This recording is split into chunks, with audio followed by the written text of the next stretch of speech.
कश्मीर को आज के दौर में भले ही एक छोटे से हिस्से में सीमित कर दिया गया हो, लेकिन किसी समय में आज के हमारे इस कश्मीर की बॉर्डर कैंपियन सागर तक फैली हुई थी।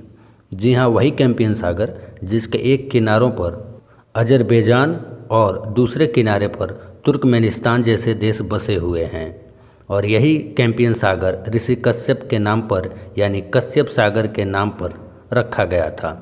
आज भले ही चंद लोग इसके महत्व को समझ नहीं पा रहे, जबकि शोधकर्ताओं के अनुसार युगों पहले जब शेष पृथ्वी पर मानव का अस्तित्व ही नहीं था, उस समय भी भारतीय उपमहाद्वीप में मानव सभ्यता एक विकसित जीवन जी रही थी और कैंपियन सागर से लेकर कश्मीर तक ऋषि कश्यप के वंशजों का राज फैला हुआ था।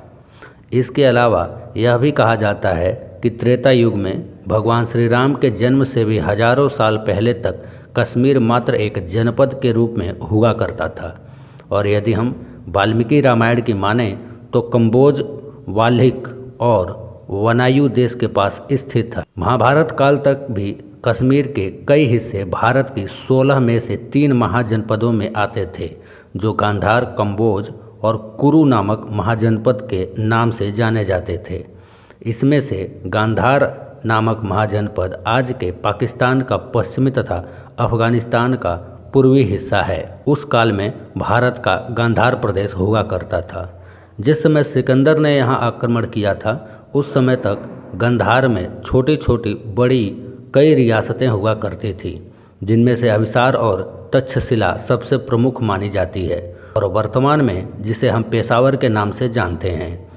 दरअसल उस समय यह पुरुषपुर नामक राज्य हुआ करता था और तक्षशिला इसकी राजधानी थी, लेकिन एक अलग भाषा के उच्चारण और प्रभाव के कारण यह पुरुषपुर से पेशावर में बदल गया।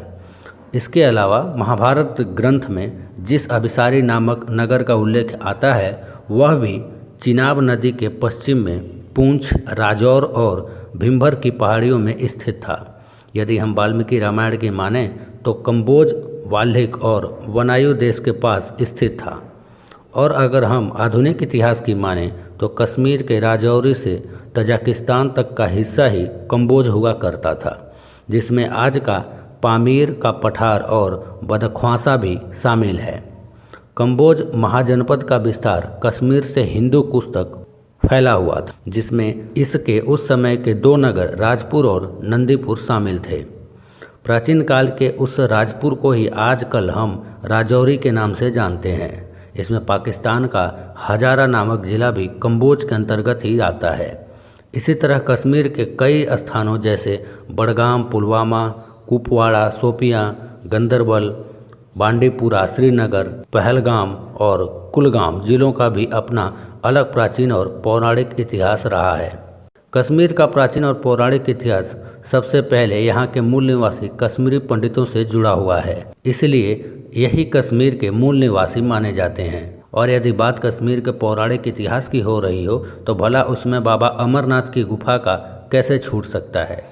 दरअसल राजतरंगिणी नामक जिस पुस्तक में कश्मीर के भौगोलिक इतिहास से संबंधित कई जानकारियाँ मिलती हैं, वहीं इसमें यह भी बताया गया है कि किस प्रकार से उस समय के शासक बाबा अमरनाथ जी की गुफा में पूजा अर्चना करने जाया करते थे।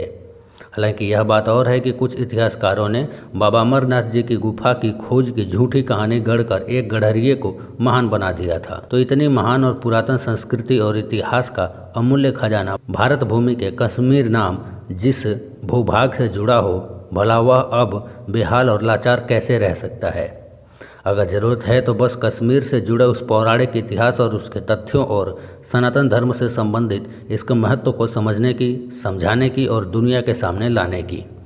कई प्रकार के तथ्यों और प्रमाणों के आधार पर कश्मीर एक बार फिर से सनातन संस्कृति और भारत के इतिहास में उस गुमनाम खजाने को प्राप्त करने जैसा साबित हुआ है।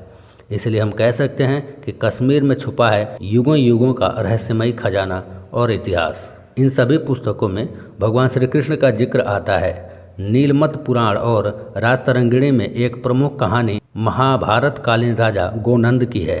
कल्हड़ तो यहीं से अपना इतिहास शुरू करते हैं। इन ग्रंथों के मुताबिक कश्मीर का राजा गोनंद भगवान श्री कृष्ण का समकालीन था और वह मगध के राजा जरासंध का रिश्तेदार था। जब जमुना के तट पर भगवान श्री कृष्ण और जरासंध का युद्ध चल रहा था तो गोनंद अपनी विशाल सेना के साथ जरासंध की मदद के लिए पहुंचा था। गोनंद ने भगवान के किले पर कब्जा कर लिया और भगवान की घेराबंदी कर ली।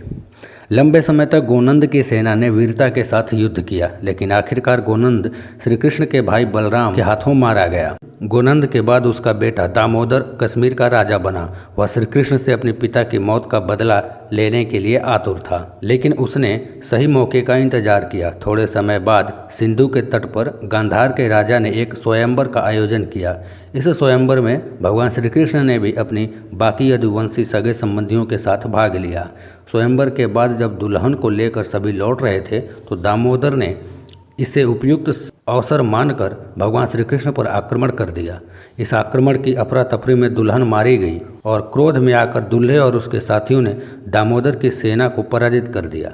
भगवान श्री कृष्ण ने अपने सुदर्शन चक्र से दामोदर का अंत कर दिया, लेकिन दामोदर की पत्नी यशोमती उन दिनों गर्भवती थी। श्री कृष्ण ने यशोमती की चिंता दूर करने के लिए ब्राह्मणों को कश्मीर भेजा। श्री कृष्ण ने यशोमती को कश्मीर की रानी बना दिया। यह बात दरबारियों को स्वीकार नहीं थी कि कोई महिला शासक बने। इन दरबारियों को शांत करने के लिए भगवान श्री कृष्ण ने जो कहा उसका वर्णन नीलमत पुराण के इस श्लोक से मिलता है।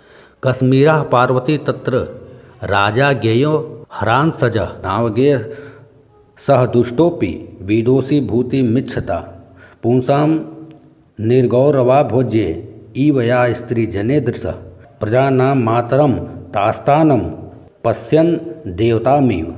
अर्थात कश्मीर की धरती पार्वती है, यह जान लो कि उसका राजा शिव का ही एक अंश है, उनका सम्मान करें। स्त्री को भोग की वस्तु मानने वाला पुरुष भले ही उसका सम्मान करना न जानता हो, लेकिन प्रजा उसमें अपनी माता या एक देवी को ही देखेगी। श्री कृष्ण के ऐसा कहने पर दरबारी या मंत्रीगण शांत हो गए और यशोमती को कश्मीर की रानी, देवी और प्रजा की माता की तरह मानने लगे। थोड़े समय बाद यशोमती ने एक पुत्र को जन्म दिया जिसका नाम गोनंद द्वितीय रखा गया। बचपन में ही उसका राज्याभिषेक कर दिया गया। जब महाभारत का युद्ध लड़ा जा रहा था तो गोनंद द्वितीय बहुत छोटा था, इसलिए उसे कौरव या पांडव किसी की ओर से आमंत्रित नहीं किया गया।